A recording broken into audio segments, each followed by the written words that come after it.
Vamos a iniciar con la conversación alrededor de la pregunta de ¿por qué se endeudan los ecuatorianos? ¿Qué es una deuda? ¿Es buena o es mala? ¿Cómo lidiar con una deuda también?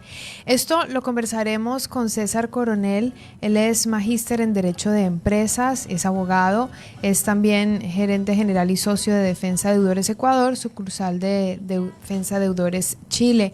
Bienvenido, César. Otras veces hemos hablado sobre estos temas que nos invitan un poco a reflexionar sobre nuestros movimientos, sobre nuestro estado financiero y cómo movernos en estas dinámicas de comprar, ahorrar, vender, adquirir y tener en orden nuestras finanzas. Bienvenido. Buenas tardes, gracias por esta invitación. Un fuerte abrazo para ti y todos quienes a esta hora nos escuchan a través de Radio Centro y quienes siguen también esta conversación a través de las redes sociales. Sin duda alguna, el endeudamiento hoy es noticia y genera preocupación a mucha gente.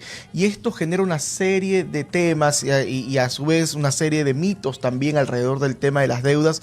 Y yo quiero empezar justamente con aprovechando la introducción que tú has hecho respecto a por qué se endeudan los ecuatorianos y si endeudarse es malo. Y empiezo primero por esta segunda interrogante. Y es que hay un mito generalizado respecto a que endeudarse siempre es malo. Y esto no es correcto. ¿Por qué?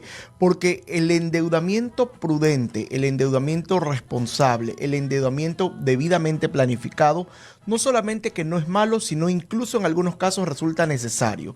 Es decir, si usted opta por un endeudamiento para adquirir bienes y servicios de larga duración o para adquirir bienes y servicios para inversión, este es un endeudamiento que puede considerarse positivo. Voy a poner ejemplos. Bienes y servicios de larga duración, la compra de su casa, la compra de un carro.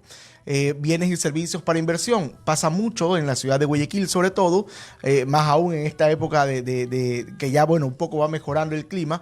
La gente compra un congelador para hacer bolos y venderlos en la ventana de su casa. Entonces estamos hablando de una persona que sacó a crédito este congelador, se endeudó, pero que le está generando un ingreso y que del mismo ingreso puede tener el dinero para devolver lo que le prestaron o pagar el producto que compró a crédito, incluso también para tener una utilidad para él y su familia. Entonces, el endeudamiento como tal no es malo. Ahora, el crédito de consumo, que es el crédito que normalmente suele tener la tasa de interés más alta, es hoy por hoy el crédito que tiene mayor crecimiento en el Ecuador.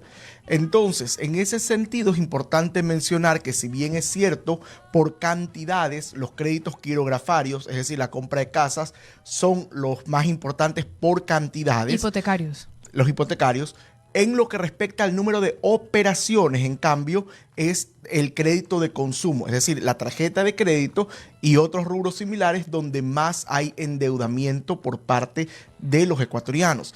Y eso sigue aumentando. Pero lo preocupante no es porque, a ver, se entendería que el crédito debe subir porque evidentemente la economía está mejorando, el país está creciendo. Sin embargo, es importante mencionar que nuestra realidad económica es otra. Es decir, no es que tenemos un crecimiento en el Ecuador como para decir el crecimiento es proporcional al endeudamiento, sino que mucha gente está empezando a utilizar el endeudamiento para cubrir necesidades básicas. Ahí está el problema. Y ahí está el problema. Por ejemplo, el 53% de las compras que se hicieron el año pasado en supermercados, la gente optó por el diferido. Y esto es gravísimo. 53% de compras 53% de la comida, del alimento mensual. Exacto. Y ahí tú acabas de decir algo muy importante. Comida.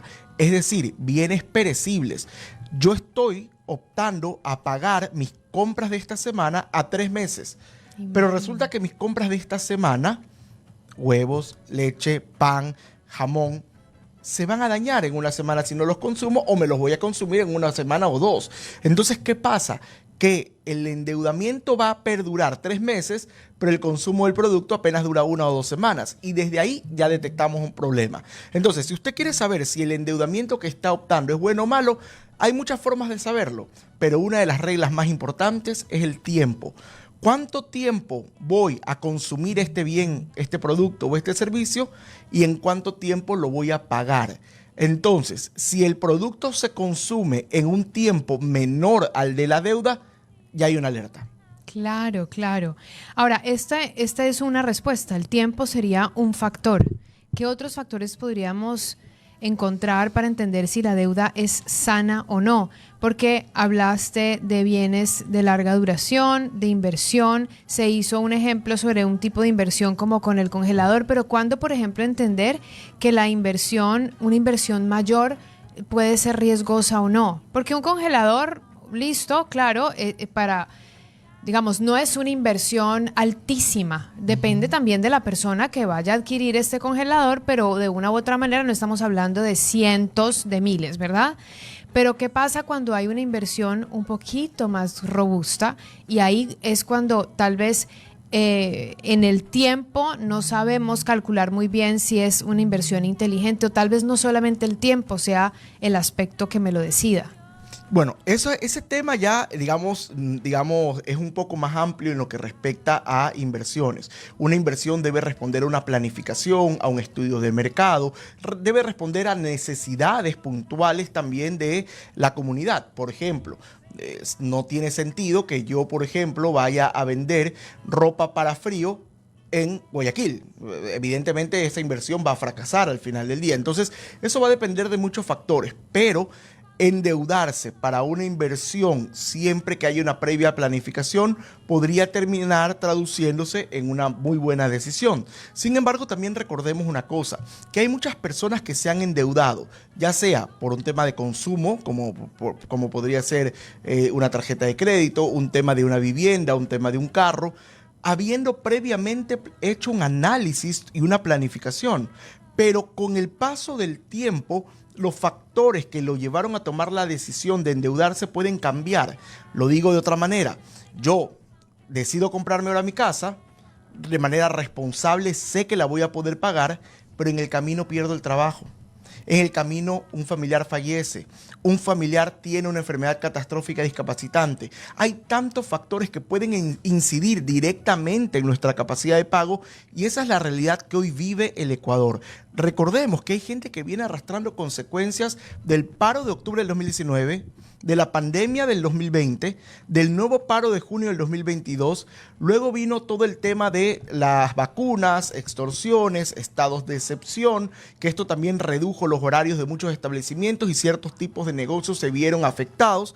Luego vino el tema de los apagones y estamos siempre en un permanente círculo que nos genera, lamentablemente, que muchas personas pierdan su trabajo, vean reducidos sus ingresos o definitivamente entren en una cesación total de pagos. Entonces, esa es la realidad que hoy vive el Ecuador. Tanto es así que, según cifras oficiales, 3 de cada 10 personas en el Ecuador están enfrentando una situación de sobreendeudamiento. Y algo más grave, si yo comparo marzo del 2023 con marzo del 2024, que son las cifras más recientes que tenemos reportes, según estas cifras, de marzo del 2023 a marzo del 2024, las personas que tienen la peor calificación en el buró de crédito se han duplicado.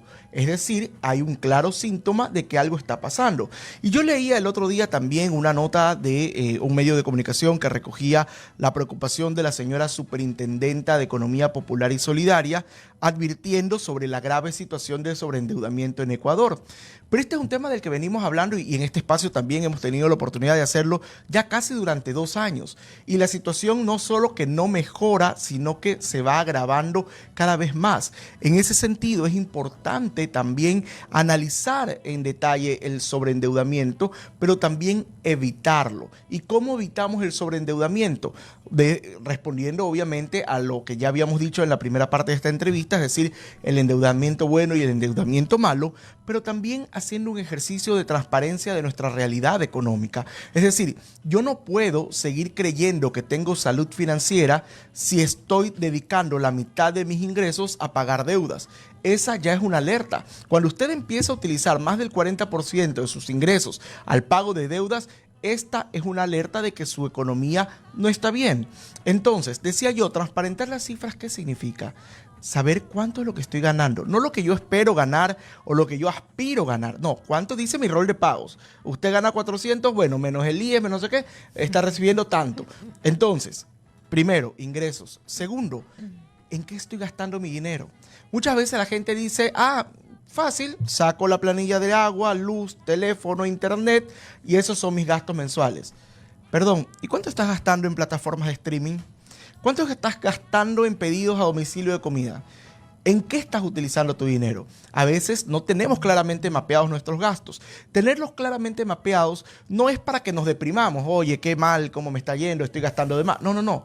¿Dónde debo ajustar? ¿Dónde puedo tratar de ver la forma de que mis gastos se disminuyan? Y finalmente hay un pasar tipo a de mis gastos que deudas. casi nunca se mide y es los tan conocidos extras. Extras que entran en una categoría súper amplia y que por ser extras terminan no siendo minuciosamente estudiados y de repente terminan siendo sobredimensionados, y esos seguramente muchas veces son los que desequilibran esa forma de entender mis propias finanzas. Los gastos hormiga, tú lo has dicho. Los gastos hormiga son aquellas cosas que salen de tu presupuesto y que nos pasa a todos los días. Es decir, estoy, por ejemplo, teniendo una jornada de trabajo y a la mitad de la mañana digo, me voy un ratito a la cafetería de abajo a tomarme un café. Me voy a comprar unas galletitas. Y todo esto se está saliendo de tu presupuesto y muchas veces, como no lo consideras, termina afectándote y haciendo la suma termina siendo un rubro importante. Y decía yo, hay que tener también mapeadas nuestras deudas anteriores, porque para yo poder endeudarme con una deuda nueva, no puedo olvidar que ya tengo deudas anteriores y esas deudas deben estar claramente mapeadas. ¿A quién le debo? ¿Cuánto le debo? ¿Y hasta cuándo debo pagar? Yo he tenido casos de gente que tiene problemas porque teniendo la plata para pagar, se olvidó del día del pago. Y con un día que tú te atrasas, esto implica que la deuda termina aumentando porque te cobran intereses, mora, gestión de cobranza, y además terminas deteriorando tu buró de crédito también. O le pasa también a algunas personas que dicen es que el banco fucsia le tenía que pagar tanto y al banco turquesa tanto y me equivoqué y pagué al revés. Bueno, todo eso termina generando problemas. Por eso es importante mapear ingresos, gastos y también las deudas anteriores. Si ya luego de este ejercicio de transparencia, digamos, llego a la conclusión de que tengo capacidad para endeudarme más, en buena hora, siempre que lo haga con responsabilidad, siempre que se pregunte, ¿esto que voy a comprar realmente es necesario? ¿Y cómo lo voy a pagar? ¿Por qué? Porque a veces también, y justamente este fin de semana leía una nota en la que participamos sobre el famoso pago del mínimo. Mucha gente dice, voy a comprarme este celular y al final del mes lo que voy a hacer es pagar simplemente el mínimo. El mínimo termina siendo un círculo vicioso porque se le rehabilita el cupo, no lo van a llamar porque usted ya pagó, entonces no lo llaman a cobrarle y usted sigue gastando. Entonces la pregunta es, yo voy a comprar este celular, ¿primero lo necesito o no lo necesito? Sí, lo necesito. Ok, muy bien. ¿Lo voy a poder pagar todo a final del mes? A ver, mi sueldo es 300 y este teléfono cuesta 500. No, evidentemente no lo voy a poder pagar a fin de mes. Entonces, debo optar por el diferido. Incluso hay establecimientos comerciales que hoy te permiten pagar diferidos sin intereses. Eso sí, optar por la menor cantidad de cuotas, porque a veces también nos pasa que le ponemos tal cantidad de cuotas que ya a la cuarta cuota nos olvidamos de esa deuda y nos seguimos endeudando por acá y esto termina convirtiéndose en un problema. Pero también quiero aclarar que no siempre estar en mora es sinónimo de malas decisiones financieras, porque como ya lo dijimos también con anterioridad, puede ser que tú estés al día, que tú planificaste correctamente, pero pasó algo en el camino, como lo más terrible, que es la muerte de un familiar, que eso te altera totalmente, no solo a nivel emocional, que eso está por demás decirlo, claro, sino financieramente. Claro. Ahora, ¿qué pasa? Porque mencionaste, por ejemplo, el sueldo es $300, $400, pero ¿qué pasa cuando la persona tiene ingresos que son variables? Ahí no tienes cómo hacer ese cálculo tan exacto. Correcto, por eso yo siempre sugiero tener un ingreso, digamos, permanente, cualquiera que este sea, que te permita tener una base fundamental y ya luego, pues obviamente lo que te ingresa extra lo puedes ir manejando, pero siempre es importante buscar la forma de tener algún ingreso permanente. Yo sé que lo que estoy diciendo a veces puede sonar alejado de la realidad, pero también es verdad que hoy tenemos una gran cantidad de herramientas que quizás nuestros padres y nuestros abuelos no tuvieron. Mira, no quiero yo aquí darle consejos a nadie porque no soy quien para darlos, pero incluso incluso hoy las redes sociales le han permitido a muchas personas, amas de casa, desde sus hogares poder generar ingresos. Desde cosas tan, y te lo digo yo que soy un permanente consumidor de los emprendimientos que veo en Instagram. Yo estoy viendo a veces los fines de semana en Instagram y digo, oye, este pastel se ve rico, lo voy a comprar, y le escribo y resulta que es una ama de casa que decidió tener un ingreso adicional. Que, ojo, no necesariamente es esa tu única fuente de ingresos, podría ser una fuente adicional. Pero claro, esta señora, ¿por qué se dio cuenta que necesitaba un ingreso adicional? Porque pasó a limpio sus cuentas y evidenció que su situación ahora era relativamente tranquila, pero que a futuro se le iba a complicar si no conseguía un ingreso extra. Y esa es la realidad de muchas familias ecuatorianas. Si pudiéramos, César, y estamos conversando con César Coronel, ¿con qué pregunta o preguntas podríamos dejar a nuestra audiencia para finalizar esta conversación y que cada uno se lleve su tareita a la casa? Bueno, primero, qué importante es recordar que el endeudamiento, siempre que responda a una planificación y se haga con prudencia, es un endeudamiento que puede ser positivo. Pero qué importante es también tener en cuenta que las deudas nos pueden llevar a una situación también de estrés, de conflictos. La segunda causa de divorcios en el Ecuador, según el INEC, está relacionada con deudas. Hoy los ecuatorianos se están divorciando porque están sobreendeudados y esto es gravísimo. Entonces, qué importante es también hablar de economía en pareja y transparentar nuestras cifras. Podemos en otro momento incluso hablar de la infidelidad financiera, que es una realidad que hoy enfrentan muchas familias ecuatorianas.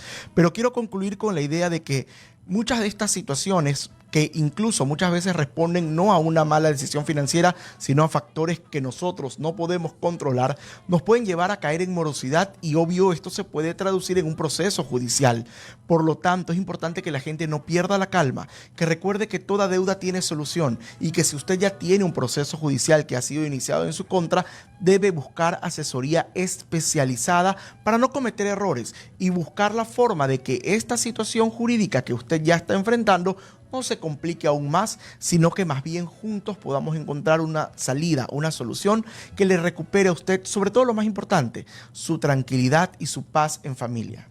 Muchísimas gracias a César Coronel, quien es máster en Derecho de Empresas y también es gerente general y socio de Defensa de Deudores Ecuador, y vino a hablar con nosotros sobre el endeudamiento, cómo se endeudan los ecuatorianos, por qué, y también algunos factores que nos ayudan a tomar decisiones acertadas. Gracias por esta conversación. Gracias a ustedes y los invito a que nos sigan, @Defensa Deudores EC. Estamos en todas las redes sociales.